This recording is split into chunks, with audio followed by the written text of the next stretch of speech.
What's up, YouTube? Welcome back to another video. Today, keeping it short and sweet, I'm giving you 5 things I love about my MC9. Now, the MC9 is a polarizing firearm since it came out because some people had issues with theirs.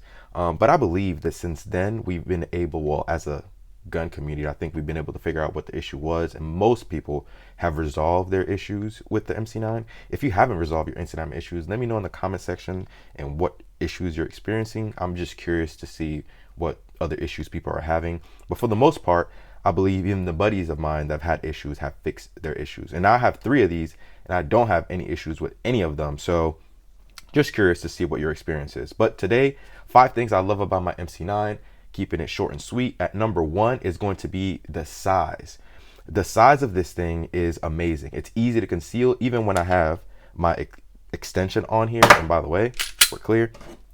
Even when I have my extension, it's easy to conceal. Now, it's super lightweight, it's super thin, even when fully loaded. And what I love about it is that you get a micro pistol feel and a micro 9 gun, basically. But if I were to bring out, for example, my OZ9s, clear, if you put them side by side, you basically get uh, the same length to get a nice good grip when you are shooting the MC9. Now, obviously it's not as big as this OZ9C, but that's the point. Now in the OZ9, I get 17 rounds, and in the MC9, I get 14, but I'll take it. For a micro pistol that I can carry this to church, I can carry this to go fishing, I can go to the beach with this, and it's super easy to conceal even with the extension. And don't forget that it's super lightweight as well. Even with the light, you just can't beat it. So number 1 is going to be its size. Number 2 is going to be controls. A lot of micro pistols are shitty to me because the controls suck. Because a lot of gun manufacturers overcompensate because of the fact that their gun is small and they put the controls in weird places, or they make them this weird design. The MC9 doesn't have that problem. Mag release is super easy to use. If I wanted to take the gun down, the controls are super easy. It's just super, again, easy pistol to use and to run. I've had my wife run this. She has no issues reaching the controls. She has no issues using the slide release. And it's a super easy gun to use as far as like the controls go. So and number 2 is going to be controls.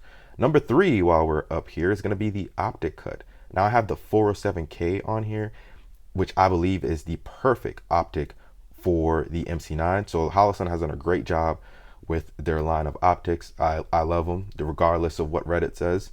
And the 407K is my favorite to put on my MC9s. It sits super low, no plate needed, and I'm able to co-witness with the OEM sights. So, and enough said. It looks good. It sits nice and snug. It holds 0. I'm talking about the Holosun, that is.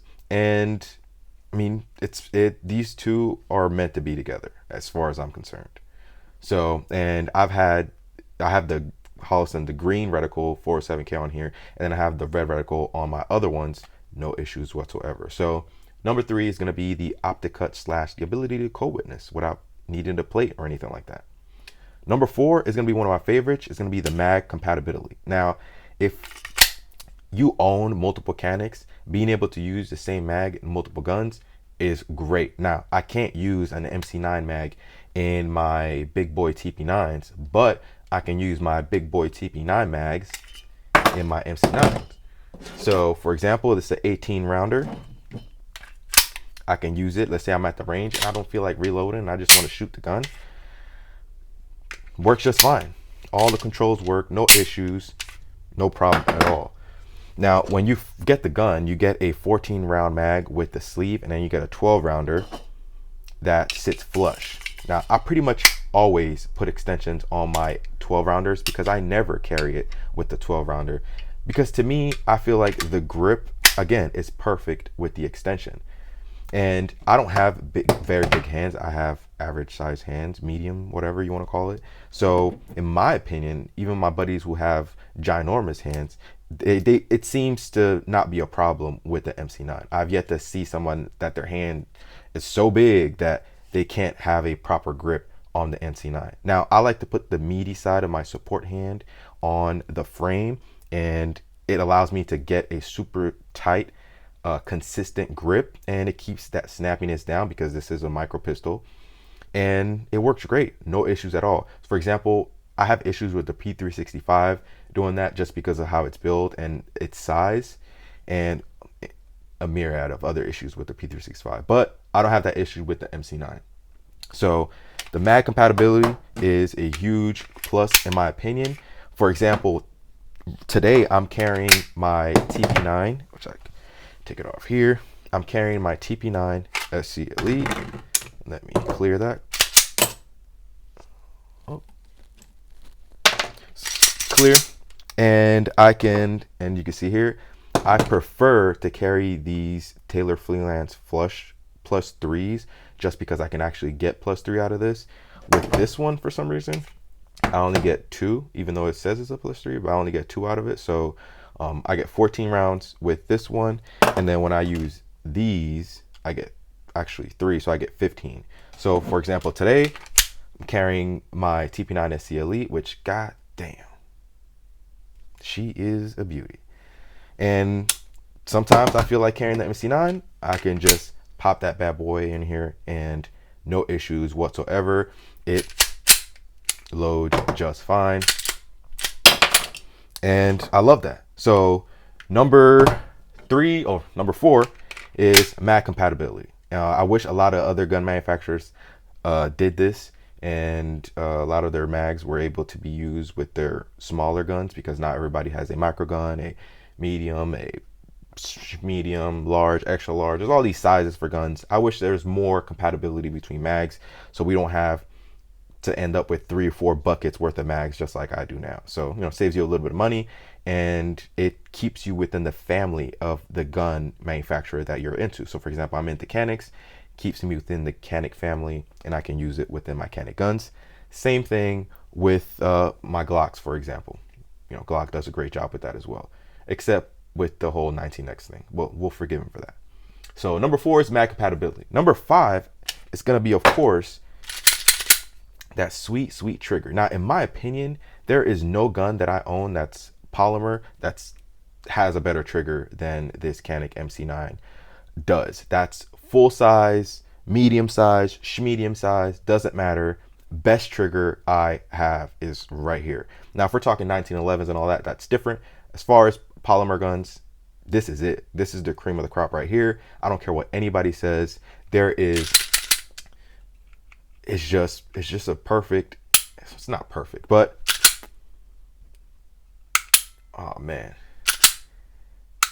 there's no mush there. Super crisp. You reach a firm wall, break, and then the reset is quick, audible. It's just a great trigger.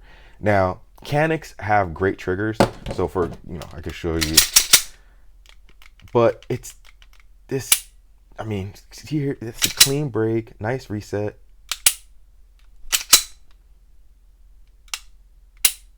But the MC9 is just way better. Now the OEM, pretty much just as good, because all I did here is switch out the trigger shoe.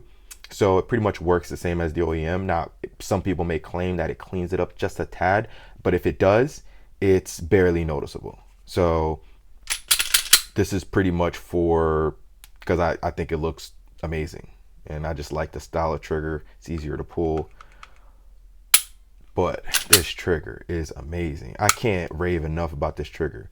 And then of course, Freedom Smith did a great job with this trigger. There's their Mete trigger.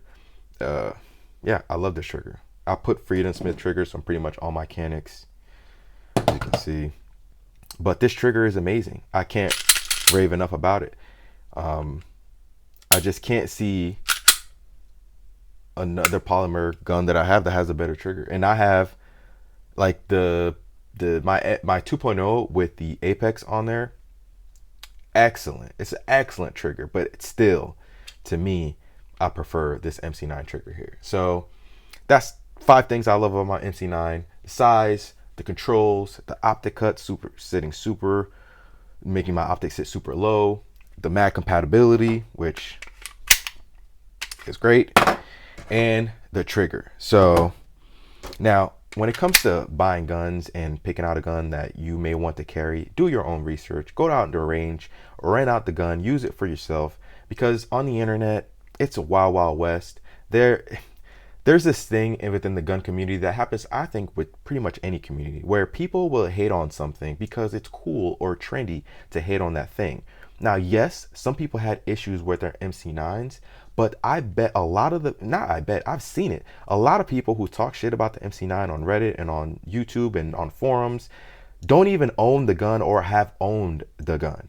So they're just going off of what they heard, read, or saw, which is ridiculous to me. It's kind of like it's trendy right now to hate on Drake. Everybody's hating on Drake. Everybody has something to say about Drake. It's the same thing with these guns. So a couple big YouTubers will have an issue with a gun, then it trickles down. Now everybody has an issue with that gun, and a lot of people who are vocal about the issue they have with that gun, they don't even own the gun. It's kind of like with the whole SIG, the P320 thing about the drop safe and all that. People are fighting in the comments, it's not drop safe, this and the third, and they've never owned a P320 in their lives, never shot it. It's crazy. So do your own research. Take it out to the range, rent one out, shoot it, see for yourself, and then get one. And if you have an issue, address the issue, fix it. If you can't fix it, sell it, get rid of it, get another one. Thus is life. So, but this is a great gun. I love it. I don't recommend guns to people. You figure out the gun that works best for you. But if you were to be looking for a Micro 9, check the MC9 out. So appreciate you guys tuning into another video. Do something great, empower somebody, recycle, and I'll see you guys on the next one. Deuces.